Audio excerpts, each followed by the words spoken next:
जगदीश देवड़ा जी को बधाई देता हूं। विपरीत परिस्थितियों में सर्वजन हिताय सर्वजन सुखाय बजट है ये। हमारे प्रधानमंत्री जी ने मंत्र दिया था आत्मनिर्भर भारत, और हमने फैसला किया आत्मनिर्भर भारत के लिए आत्मनिर्भर मध्य प्रदेश। और ये आत्मनिर्भर मध्य प्रदेश केवल मंत्री और अफसरों ने नहीं, हमने वेबिनार किए, विशेषज्ञों को आमंत्रित किया था, हमने जनता से सुझाव मांगे थे। तो अलग अलग क्षेत्रों के विशेषज्ञ, आम जनता, समाज के हर वर्ग के लोग, सबके साथ चर्चा और विचार विमर्श करके हमने आत्मनिर्भर भारत का के लिए आत्मनिर्भर मध्य प्रदेश का एक रोड मैप बनाया था। ये बजट आत्मनिर्भर मध्य प्रदेश बनाने का बजट है। इसके 4 प्रमुख स्तंभ, एक अधोसंरचना। अगर आप देखेंगे तो अधोसंरचना पर चाहे वो पानी हो, बिजली हो, पानी मतलब पीने का पानी छोड़ के कह रहा हूं, मैं सिंचाई की बात कर रहा हूं। अगर आप देखेंगे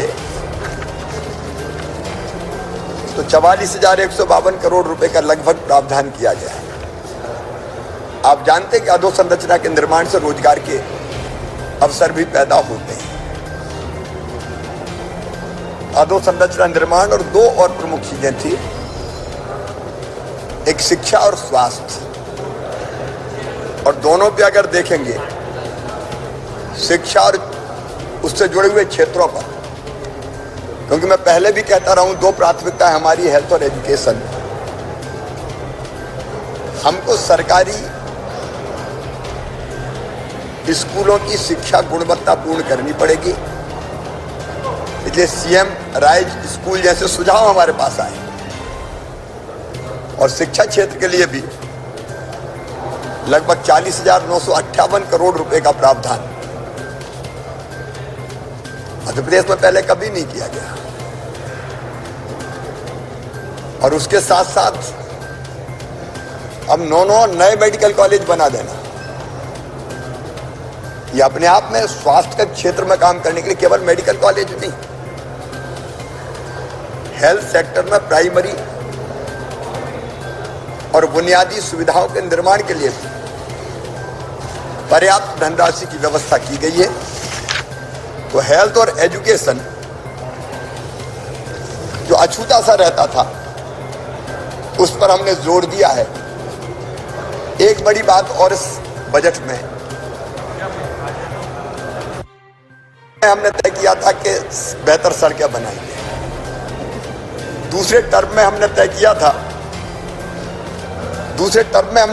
था कि हम सिंचाई की सुविधाओं पर विशेष रूप से ध्यान देंगे।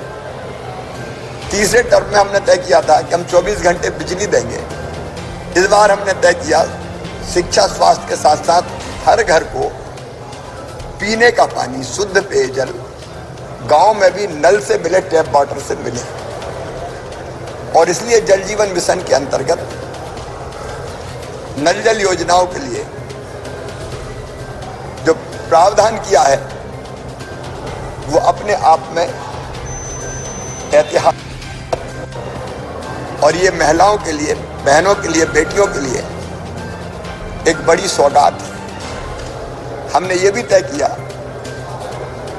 कि अर्थव्यवस्था को खड़ा करने के लिए मैं अब पूरी तरह से संतुष्ट हूं। कोरोना के बाद भी, कोरोना के इतने बड़े संकट के बाद भी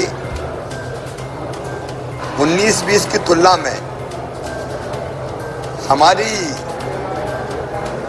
जो सकल घरेलू उत्पाद है वो केवल 2.12% कम हुआ, जबकि 7%, 8% कमी की आशंका थी। हमने कोविड काल में भी बेहतर काम करके उसको सीमित करने की कोशिश की। और अब पिछले साल से इस साल जो हमने बजट प्रावधान बढ़ाया है वो लगभग 22% बढ़ाया है। एक बहुत महत्वाकांक्षी लक्ष्य हमने उसके लिए रखा है। भौतिक अधोसंरचना के अंतर्गत हमने मिशन निर्माण, मिशन ग्रामोदय और नगरोदय, पेयजल की बात अगर कर रहे हैं तो गांव के लिए भी, शहर के लिए भी, और ग्रामीण विकास और शहरी विकास के लिए हमने पर्याप्त प्रावधान रखा हुआ है जिससे हम ठीक ढंग से विकास कर सकें।